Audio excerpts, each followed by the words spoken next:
I remember being about probably 6 years old. I remember posing to my mom some question like, what if there was like a bomb that could end the world?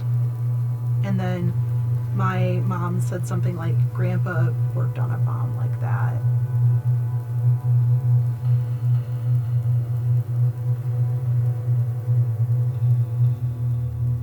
I was 6, so I couldn't really fully grasp what that meant. I had knowledge of my grandpa's work from a young age, but I didn't really start to understand what it meant until I got older.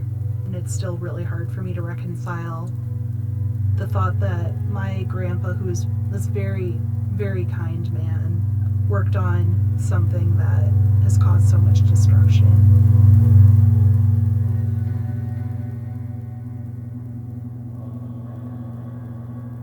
My grandpa was kind of on the quiet side, but he was always really interested in what you had to say. He was really, really warm. My grandpa was a very curious person, hence probably why he was attracted to the sciences. I would go have Sunday dinner every week with my grandparents. That would also be the gathering place for my extended family to come visit. So my aunts, uncles, my cousins. I remember my grandpa helping me with little projects in his workshop. As I got older, my grandpa helped me with my math homework especially, because when you have a grandpa who is a nuclear physicist, that might be who you approach for help on your math homework. My grandpa, John Wrights, was born February 7th, 1923 in Cleveland, Ohio. As a boy becoming a young man, my grandpa began to become more and more interested in science. In his memoir, he talks about getting a radio that he would tinker around with. As he went through high school, he ended up deciding to study physics, and he studied physics at Case Western.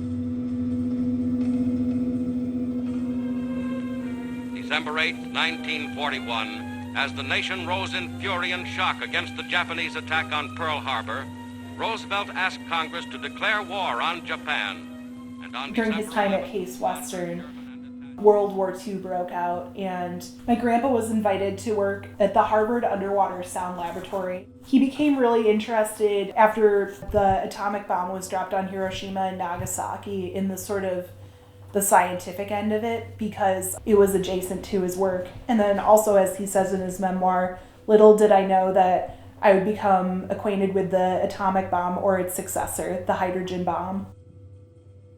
Even though my grandpa found the work at Harvard very interesting, he found himself wanting to see another part of the country and enrolled in a graduate program at the University of Chicago, which is where he met professors such as Enrico Fermi, Maria Meyer, and Edward Teller. Edward Teller is known colloquially as the father of the hydrogen bomb. My grandpa defended his thesis successfully and wasn't sure what he was going to do afterwards, and was approached by Edward Teller to consider going to New Mexico. My grandpa was excited by the opportunity to develop professionally. It was a chance for him to explore a different part of the country. So him and my grandma and their infant son, my uncle, packed their bags and went down to New Mexico, where he began to work at the Los Alamos testing facility. I worked on many aspects of the bomb study, but spent perhaps most of my time on the hydrodynamics and energetics of the explosion. I soon realized that our knowledge of material behavior, the equation of state of matter, at high temperature and pressure was a factor which limited our understanding of these hydrodynamic processes. So I began to work on equation of state problems. This led over a period of time to my interest in solid-state physics. Within recent months, the Atomic Energy Commission and the Department of Defense have conducted important tests of an experimental device based on the thermonuclear principle, leading to the development of a very large yield weapon. By 1951, the key ideas for the hydrogen bomb had fallen into place, and it was quite certain that the bomb could be designed and built. A series of tests was planned for the test area in the Marshall Islands, and some of these tests involved thermonuclear reactions.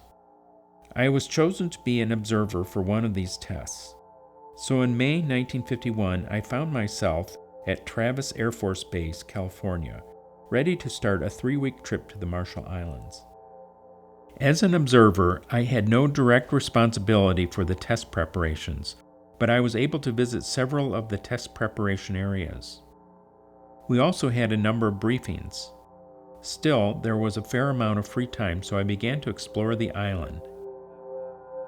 You will see the most powerful explosion ever witnessed by human eyes. On the day of the test, we stayed on our island, which was about 20 miles from the explosion site. We sat down facing the site, wearing such dark glasses that it was impossible to see anything except the fireball. The test occurred in the early morning around dawn. We received the countdown, and at time 0, the fireball began to form.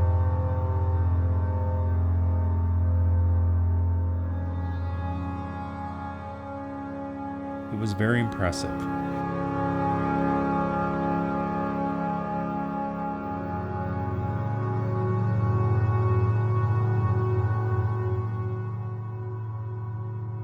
We had been well briefed and were ready for the shock wave when it came by about a minute later.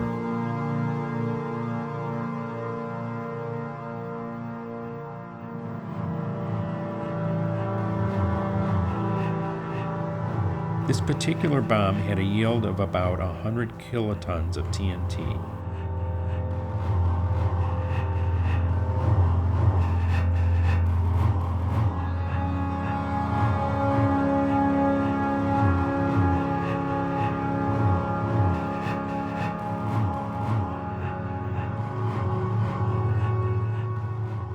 Some 10 minutes later, the cloud approaches its maximum. At this time, the mushroom portion of the cloud has pushed up to around 10 miles and spreads out along the basosphere to a width of about 100 miles, while the stem itself is pushed upward deep into the stratosphere to a height of about 25 miles. Later figures put the Mike yield at around 10 megatons or 10,000 kilotons. This means there was more energy released in this one shot, roughly 10 times more than in all previous atomic blasts combined, including probably those of Russian origin. Or to put it another way, 4 times more power in this one shot than from all the high explosives dropped by the entire Anglo-American Air Force on Germany and the occupied countries during the last war.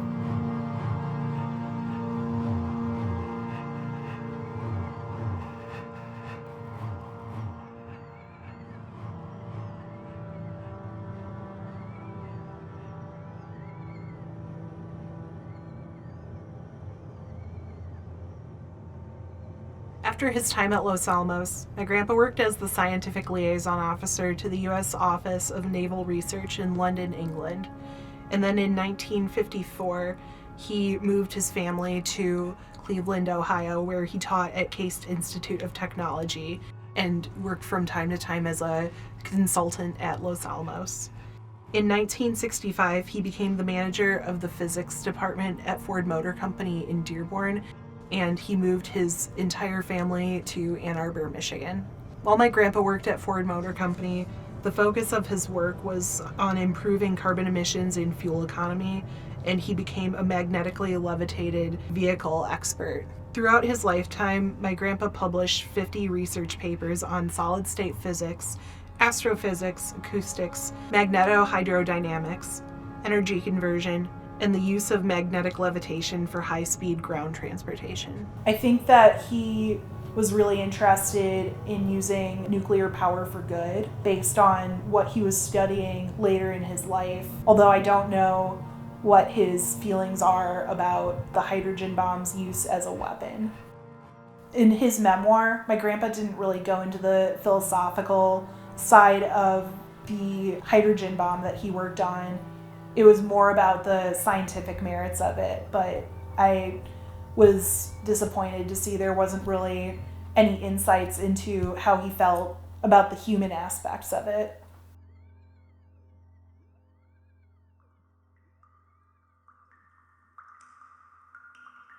The realization that my grandpa's work does have a pretty significant destructive aspect to it doesn't sit easy with me, and it's never sat easy with me the more I've come to understand it and the significance of it.